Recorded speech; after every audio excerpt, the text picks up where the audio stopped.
The room was upside down. The whole damn library. Upside down. Spike drew in a quiet breath, standing in the doorway, comic books in claw, and Twilight and Trixie sitting with their backs to each other. The entirety of the inside of the library had flipped on itself, so technically they were sitting on the ceiling. Or would that technically be the floor? Spike groaned. Regardless of the technical aspects of it, the two unicorns were sitting in opposite ends of the library, forelegs crossed, glaring at the wall. "Welcome home, Spike. How was the comic convention?" asked Trixie, Twilight's voice flooding from her mouth. "Yes, Spike. How was the convention? Did you get hurt? Did you break your arms and legs? Did you forget how to open doors and feed yourself?" growled Twilight, with Trixie's voice spilling past her lips. One of the books on the shelf sprouted chicken legs and hopped onto the floor, racing out of the room. "I was just a little worried, okay?" barked Trixie, who turned towards Twilight, watching as the purple mage jumped up and chased after the book, disappearing into the kitchen. "A little worried? None of this would have happened if you were just a little worried, Twilight." Twilight screamed back from the kitchen. Spike sighed. Slowly, the little dragon took his comic books and started up the staircase. Downstairs, the duo continued to yell at each other. Spike continued to not care. Suddenly, he was tired. So very, very tired. "I'm not the one who broke the seventh seal and read from the obsidian book!" screamed Trixie. Twilight? From downstairs.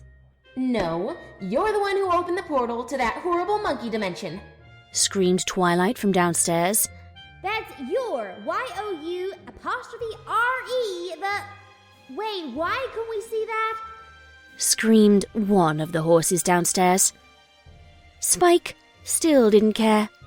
Upstairs, there were exactly 47 garden gnomes scattered all over the floor. He made his way over to his blanket, stepping over each one carefully. Once he made it to his bed, he slowly pulled out his blanket and unfolded it neatly. He took his time, taking great care not to pay any attention to the cacophony of chaos coming from downstairs. On the bed, a club sandwich quietly watched his every move. He shuddered. He was allergic to pickles. He grabbed all the latest comics he'd gathered from the convention and put them on the blanket, turning it into a bindle. He found it was often best to just avoid asking questions altogether, and right now he had lots of questions, none of which he was sure he wanted to hear the answers to.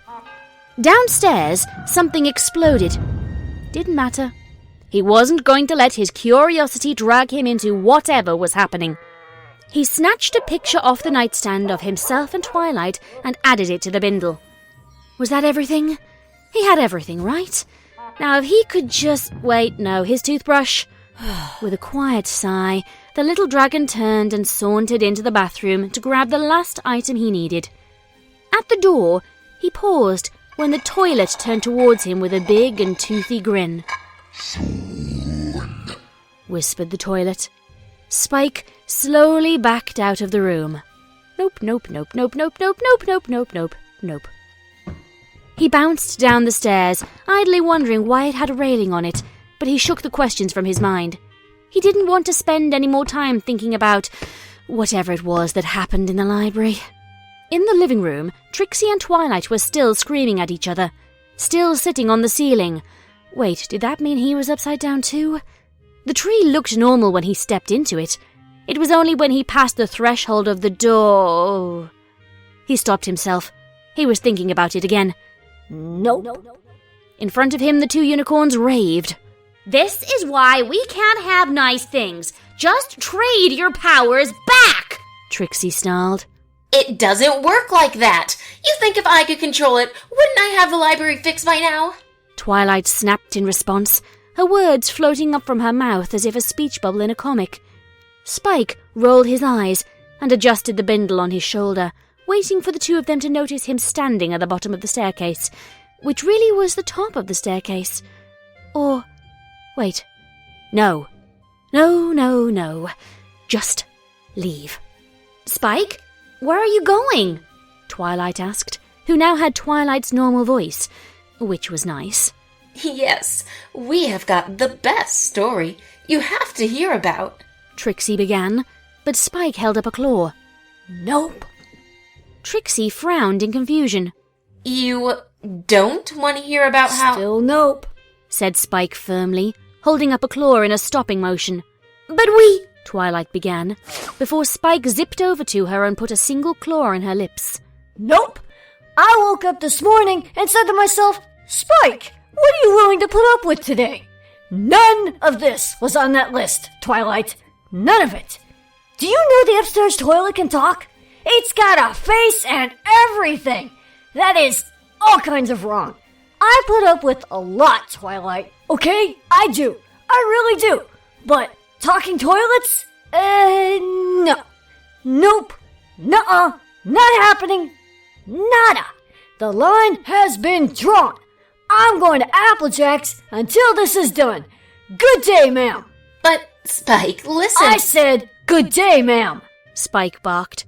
And with that, he turned around and marched out the door. Neither of them could blame him. Later that day, there was a knock upon the Apple family's door. Spike opened it to reveal a pair of smiling ponies. All done, Spike. Unless you're already set up to spend the night here with Applejack, we are ready to have you back home. You got the toilet? Spike asked. And the killer tomatoes, and the tiny plastic army, and the weird light in the closet. Trixie said proudly. Oh, and the monkey dimension, finished Twilight. We sent that Heston guy back into it as well. How about the garden gnomes? Spike inquired. Garden gnomes? Trixie and Twilight glanced at each other, then looked back to Spike. What garden gnomes? Without a word, Spike gently closed the door in their faces.